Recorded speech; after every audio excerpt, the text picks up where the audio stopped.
Happy Monday, everyone. I wish I could see you all face to face, but for now, these videos will have to suffice. Yeah, it's been a while since we've had morning tea with Miss Lucas. I've got some tea in a mug here, just some plain black tea. Yeah, I didn't get to make one of these videos a few days last week because on days that we have video classes, those take up so much time, and they're also in the morning, that whenever we have virtual classes, I'm not going to make one of these videos. And then Friday was a special case because I had to pack up my classroom, which was very bittersweet.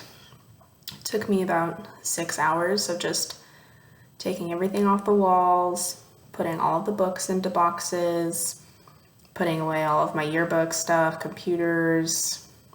It was a lot of work. And it was bittersweet because obviously I have so many happy memories of that room. And it was kind of sad to say goodbye to those and know that I wouldn't be able to make more happy memories in that room.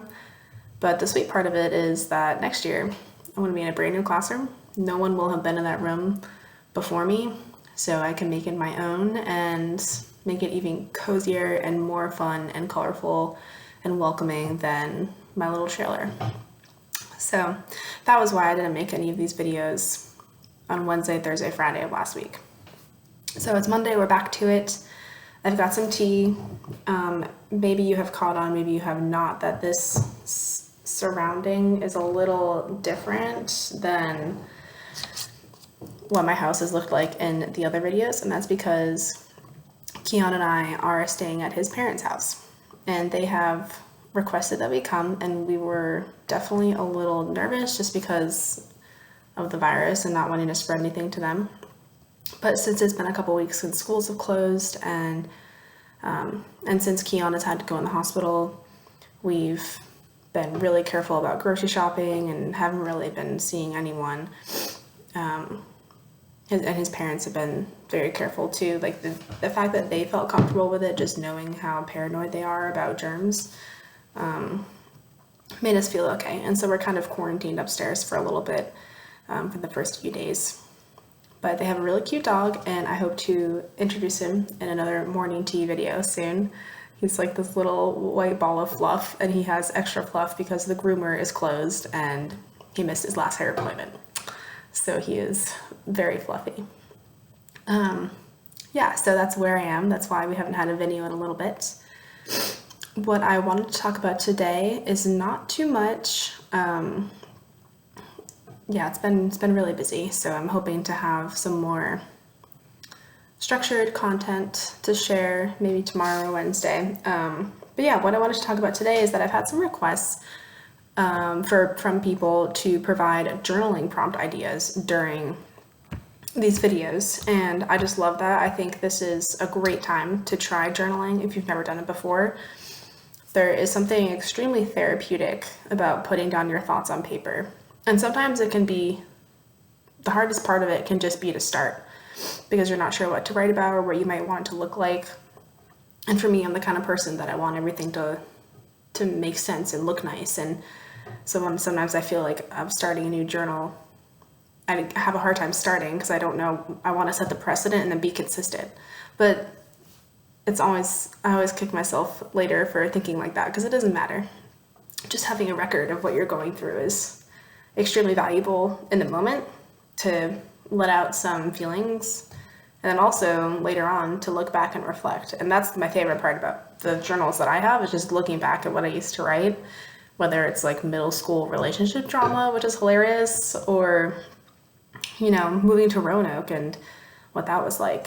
So if I encourage you to journal and to try it if you haven't, at the very least, you're doing your little journal assignments I'm giving you guys, but having something for yourself, is very special.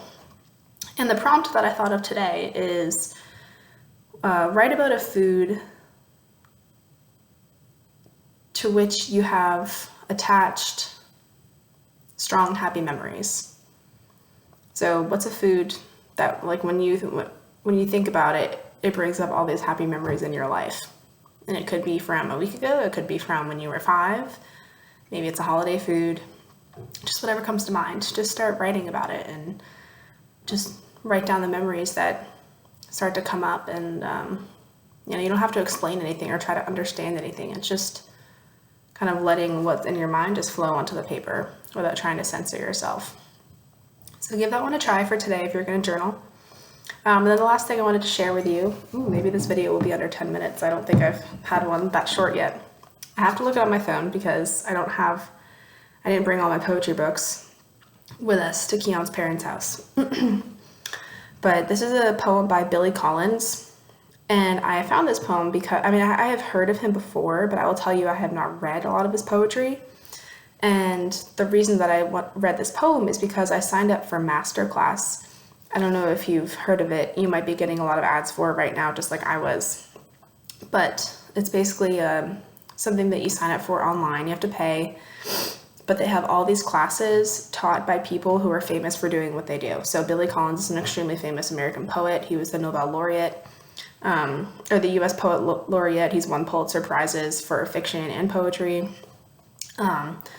I've also started watching a class by Annie Leibovitz, which she is a very, very famous, living legend photographer, photographs a ton of celebrities, has worked for a bunch of major publications.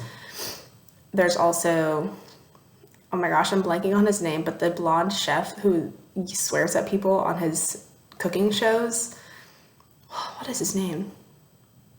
Is it Hell's Kitchen that's his show? I don't know, but he's the really angry chef who swears a lot. And he has a master class on cooking at different levels. I don't think he swears at you in those videos. Misty Copeland, a famous ballerina, teaches ballet. There's just all these really cool classes. Negotiation, you can learn how to play chess, acting, fiction writing, writing thrillers. There's a ton. So anyways, I signed up because obviously we have all this free time. I love learning. I love school. I miss being in school. And I kind of wanted to feel like I was in school again. And Billy Collins, actually I can show you a little picture. This isn't going to look very good. But there's a little picture of him, and that's kind of the start of the poem. He was born in 1941, and his poetry class, I only watched the first episode. It was 20 minutes long. And 6 minutes in, I had already paused it and rewound 5 times because I was taking notes while I was listening to him talk, and everything he was saying just felt really profound and interesting.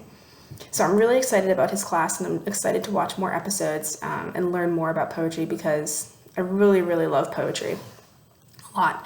And this poem is very cool. So it's called Elk River Falls, and that's actually a waterfall outside of Asheville, I believe.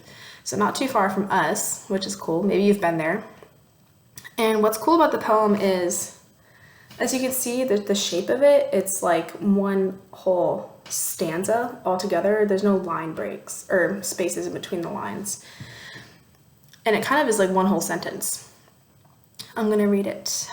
All right, Elk River Falls.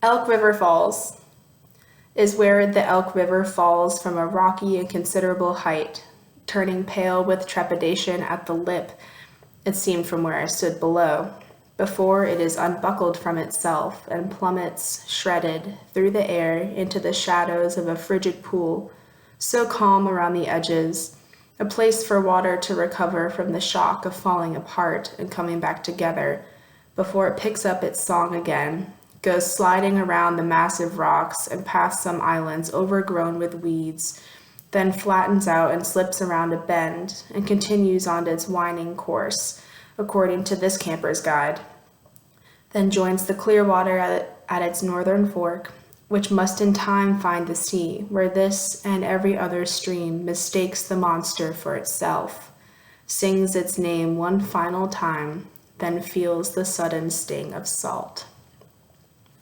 It's a really good alliteration at the end there. I just thought this poem was so cool. He talked about it in his video that I watched the other day. Kind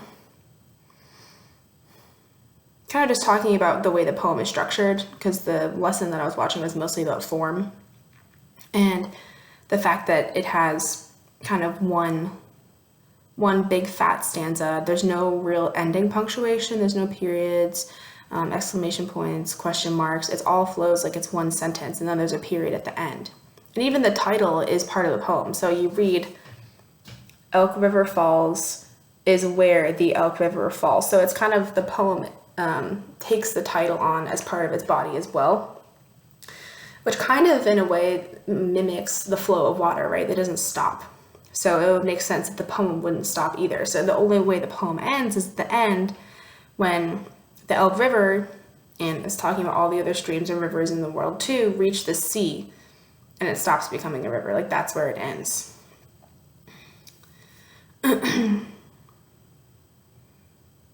Yeah, just a really nice poem about nature, and mimicking what you're seeing with your eyes with the form of the language is really cool. And he's got some great lines here. Turning pale with trepidation at the lip. I think the paleness is like the froth, probably. But the river, like, just as it starts to go over the edge, pale with trepidation, like pale with fear, basically, or hesitation, like many of us would do. It almost is like a personification moment where it takes on this human-like quality before it is unbuckled from itself. Like, there's something that had been holding it together, and now it becomes unbuckled, it's shredded. Kind of like some violent process. But then it comes down at the bottom where it recovers from the shock of falling apart and coming back together. Just a really cool iteration of that process. All right, I'm over 10 minutes. I would have been surprised if I had made it less than 10 minutes. Just thought that was a really cool poem. I'll share a link to the poem in the description of this video. And yeah, I will make another video tomorrow. Have maybe Marchie, Keon's parents' dog, will make an appearance. He's very cute. In the meantime, I hope you guys have a great day. Keep your eye on Blackboard. I'm going to put out some announcements about what's going on. I know we're all confused and probably frustrated. I share in some of those feelings, but this isn't going to last forever. It's going to be okay. We're going to figure it out, and I'm here if you guys need anything, okay? So I hope you guys have a great Monday. I miss you all. I love you all. Bye.